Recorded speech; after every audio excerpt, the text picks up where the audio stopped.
Want to get better at World of Tanks? I'm your wotcoach, 13 Disciple, and this is Coach's Corner. Welcome back, everybody. Today, we are going back and featuring our friend Dumpster Fire again on the channel. So if you missed his first replay, there'll be a tag in the top right corner, way over there. You can click that to see that, but that was episode 18 of Coach's Corner. And one thing I didn't realize after I did that review is Dumpster Fire had less than 1,000 matches in World of Tanks, which is a brand new account.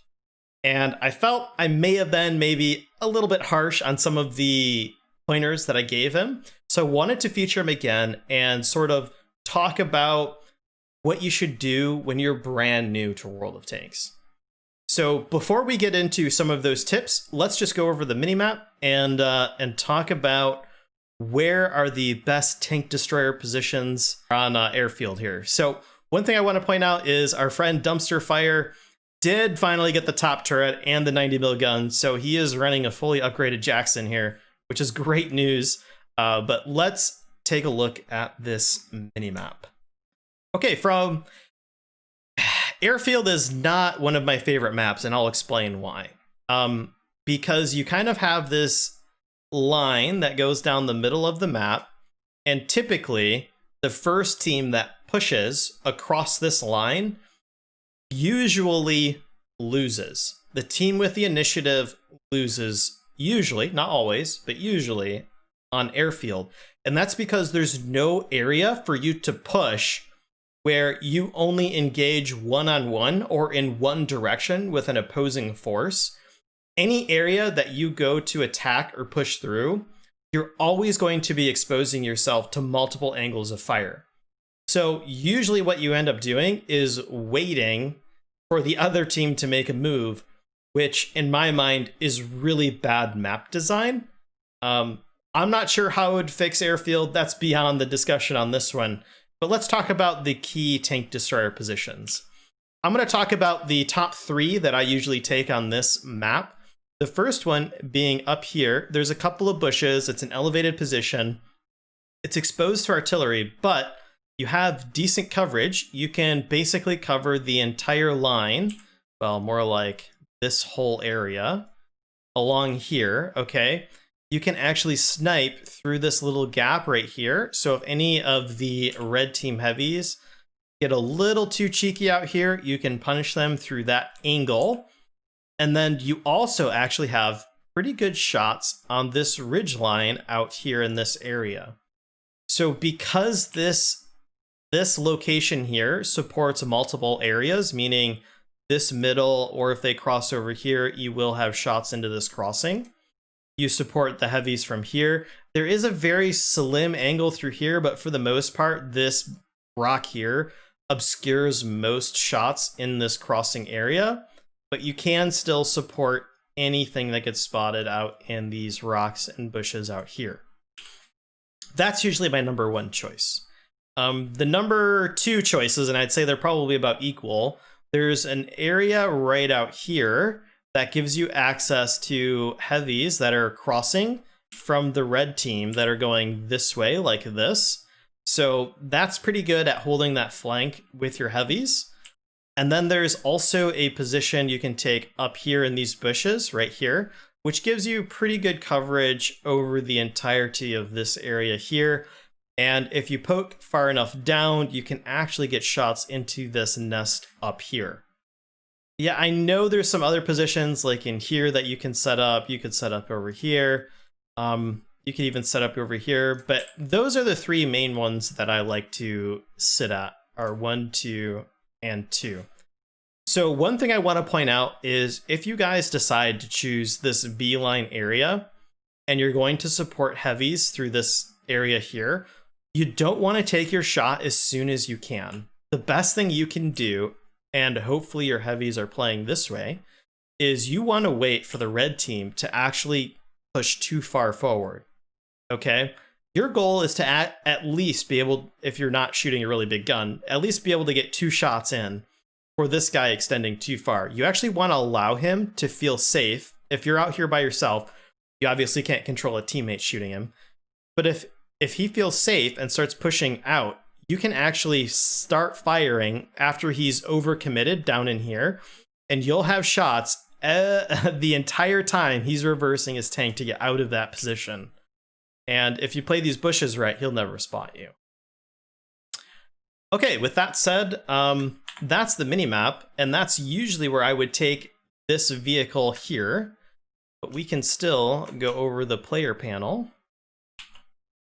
There are a few things on the red team we want to keep an eye out for. The SU-100Y can he will out alpha damage us.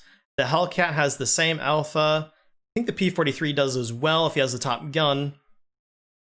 Otherwise, we'll out alpha pretty much everything else. The one thing that you really want to keep in mind is that there are 3 artillery, and there's really no safe space on Airfield. And the reason that is because what's really interesting with artillery on this is they can literally be anywhere in this line, okay? If you're playing artillery and you end up on Airfield here, you can literally be anywhere on this line. So if you're with allied artillery and say one of your allies goes down here, don't go next to him. Go up here, go over here, or even way down here. What you want to do is separate yourself from your allied artillery so that you get different angles of fire to the same positions. So you can almost make anywhere in this area unsafe for enemy heavies. And you can constantly be blind firing them into this area here, or from this angle here. It's bad. Airfield's a really tough map to play if you're anything other than a tank destroyer artillery. And even then, you're basically just waiting for something to happen. Okay, well, with that, let's get into the match here. So as we watch this play here, there's not actually a whole lot of commentary I can offer Dumpster Fire. I think he plays this match pretty well.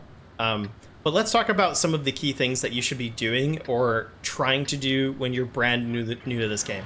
If you have less than 1,000 battles, heck, if you have less than 5,000 battles, there's a lot to learn in World of Tanks. And I would say there's probably 3 main steps that you need to go.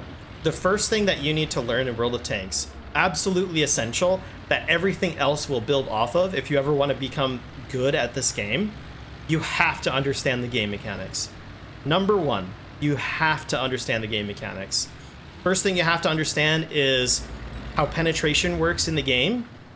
And once you can get comfortable with why you didn't pen something, or why you did pen something, or the other way around, why you were able to block damage and why you weren't, that's step 1. And then step 2 is vision mechanics.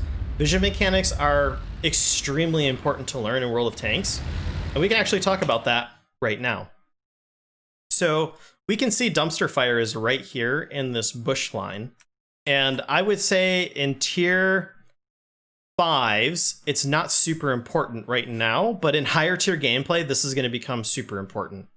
So tier 5 light tanks that are playing in this area probably aren't going to have perfect crews. They may not be running optics, they may not be running binocs, and even if they were running binocs, they probably don't have enough time to deploy because you'll be shooting at them.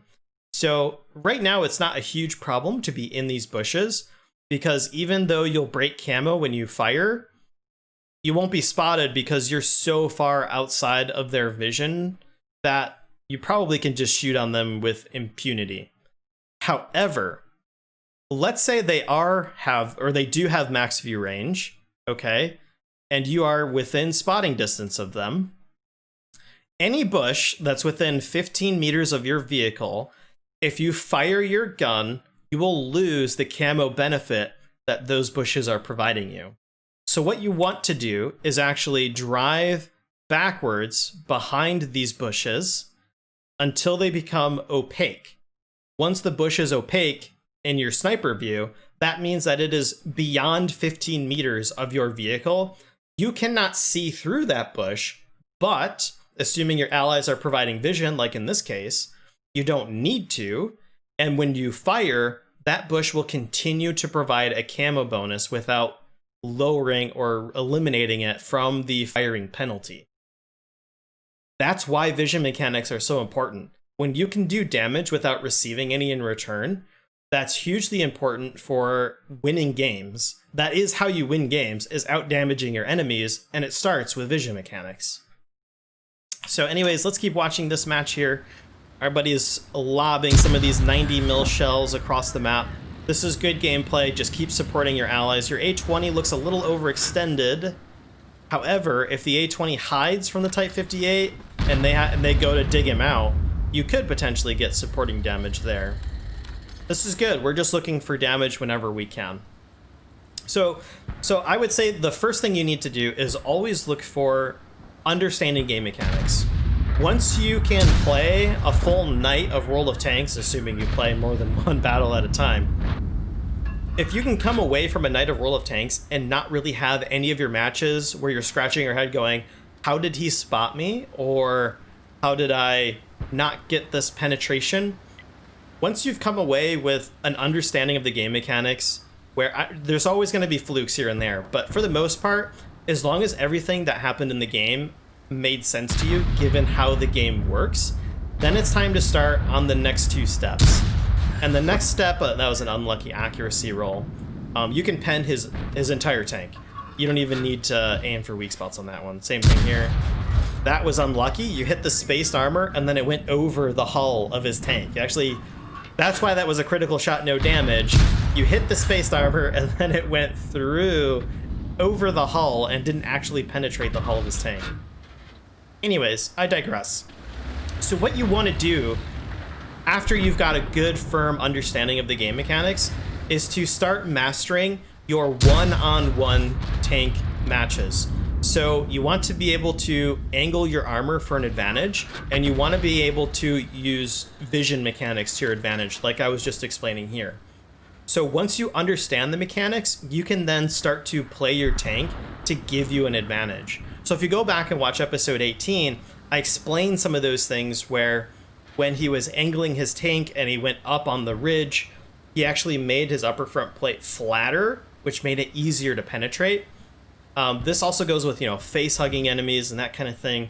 But once you start mastering your vehicle-to-vehicle trades, your one-on-one engagements, as long as you're always trying to do more damage than you're receiving for a single trade, you'll start to win more games because you'll start to win more trades, okay?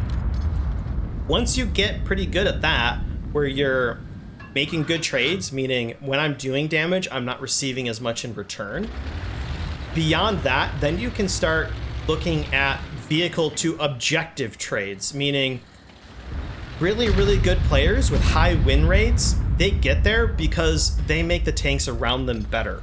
They're providing vision along the entirety of the map. They're providing positioning that allows their team to pull forward, move in, that kind of thing. What they're doing is they're exchanging hit points for objectives, map objectives. Sometimes you need to take a hit to get into a really strong position. This isn't too bad, but you just got spotted. You see how the vision rings on the minimap? We could have guessed that we'd be spotted if any of those guys were using either optics or had a good crew. So I'm going to pause it here and say, if we look at the team lineup here, they really only have a handful of tanks that are left. And if we look, the only thing that isn't spotted is this M10 RBFM. If I were to guess, I would say he's probably at this opposing sniper's point here. Your Churchill is at 300 hit points. We have 660. And it looks like we've got two one-shots, maybe if we high roll, or if our Churchill helps us. I would say at this point, you have all of these tanks that are versing 3, okay? And then you have you two versing these two, and they're already low on health. I would say now is a good time to start trading your HP for more damage, because the battle is in your favor, and it's probably okay to sacrifice a little HP to make sure that your Churchill can live, or at least to get a little more damage out of this game. And it looks like that's what you're gonna do, so I wouldn't pause here. Okay, so yeah, the Type 58 is a 2-shot, or 2-shot if you high roll. I would say just go in. Especially if you land this shot, definitely just go in now. You might as well. So you turned, assuming you're spotted. The Type 58 is shooting HE only. So you might as well just go in on him, because you'll win every trade against him anyways. Another reason to understand game mechanics, if that Type 58 was shooting AP rounds, he would have done a lot more damage to you. Or if he understands the weak points on the Churchill 3, he could penetrate that with AP rounds, and that Churchill 3 would probably already be dead. But instead he's just whittling him down with HE rounds and taking a lot in return for it. You received 19 damage, you didn't get a shot out, but really he didn't suffer for it. This was probably a good choice, taking down the 25 TP, because the 25 TP was clearly shooting AP rounds and doing more damage. Taking down the bigger threat is the right call, even though the bigger threat was a tier 5 in this instance. We see that we've even eliminated more tanks. The Type 64 looks like he might squeeze out of there. I would say at this point, just take the hits and roll in. Just get in there. I would be going hunting for artillery right now. You have massive hit point advantage over the enemy team. You might as well trade those hit points for more damage. And that's what we see our friend Dumpster Fire here moving in and doing.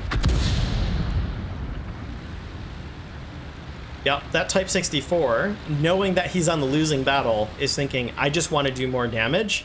So he's doing what I would do, and that's basically just driving straight into the artillery. Artillery is very hard to hit a tank as fast as the Type 64. He might be able to just outmaneuver those two artillery and get another 2 kills and maybe another 500-600 damage just by YOLOing into the backline. Always be thinking, even if you're losing, always be thinking one more shot of damage. Always be trying to do a little bit more. Because even if you're losing, you should still be trying to win. And we see the M10 was AFK. I would drive... Oh, well, there's the RD. Take out the RD if you can. Well, the building saved him from that shot. Probably won't save him from another. I just drive at him. Honestly, I'd probably be going for the AFK. That's free damage right there, man.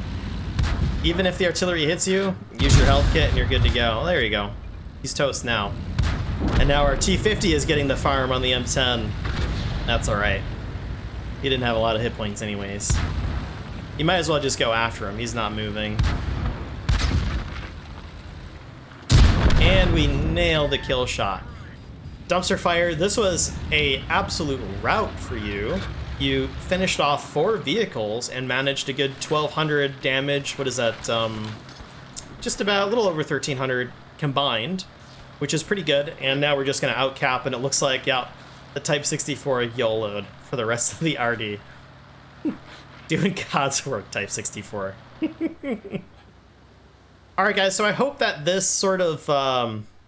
I know I didn't spend a lot of time going over the actual mechanics of the gameplay here, because I really wanted to spend some time talking about the new player experience. World of Tanks is a really hard game to master, but that's also what makes it worth playing. It takes a really long time to be very good at this game, but that's because it's so deep and so complex. The top 1% of players that are playing this game, it's not a first-person shooter for them. They're playing chess, okay? They're trying to move one chess piece to make their chessboard stronger than the opposing team. So once you start approaching it from that angle, you'll begin to see a lot more of the game. And if you guys are never sure where to go, always look at the minimap. Press the plus button on your keyboard until the minimap is huge, and make sure if you aren't shooting or you're not sure what to do, always look at the minimap and try and decide, where could I be to influence this match better? That's my one piece of advice beyond learning the game mechanics. All right, guys, we'll see you in the next Coach's Corner. Thanks. Take it easy.